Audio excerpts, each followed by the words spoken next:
During last Thursday's storm, flooding was so bad on Oak Street, Uptown, that more than a dozen businesses took on water. Many owners told us the street never used to flood. Now they deal with it all the time. And today we finally got some insight into what could be behind it. Rachel Hanley is getting answers on what's causing the flooding. Rachel, what did you find out? Well, the short answer is that this street's drain pipes are too small. And as of now, there are no immediate plans to replace them. People on the street say the problem is urgent, and it's putting historic buildings and longtime businesses at risk. Hass's got lucky. I'm going to put the same shoe on you. The 100-year-old shop was one of the few on Oak Street that didn't flood during Thursday's heavy rain. It started and it just stormed and it never stopped. But a day of flooding still means a day without customers. And shop owner Judy Kaliva is one of many who say the historic street has been underwater more and more often over the past 2 years. It affects everyone. You know, you can't do anything. Since Thursday's flood, we've contacted the city repeatedly trying to figure out why.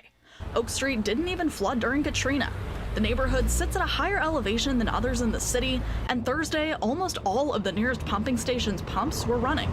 Then Friday, the Department of Public Works sent a statement. It says these blocks of Oak Street currently have 10-inch drain lines, which need to be upsized to 15 inches or more to meet today's standards.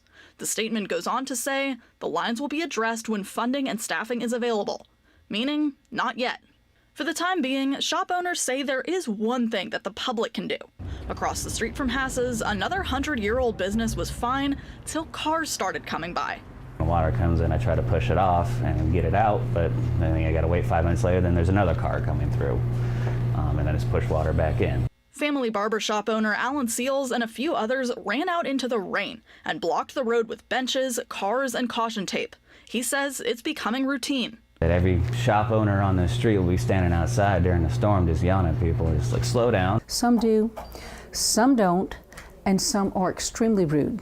And while frustration builds at drivers in the short term, Kaliva hopes the city will figure out a solution. It shouldn't be happening from a hard rain. And for now, she's expecting the water to keep rising.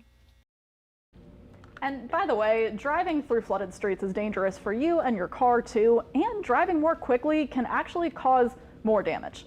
Now, we did write the city back asking when those drain lines were laid, and so far we haven't heard back.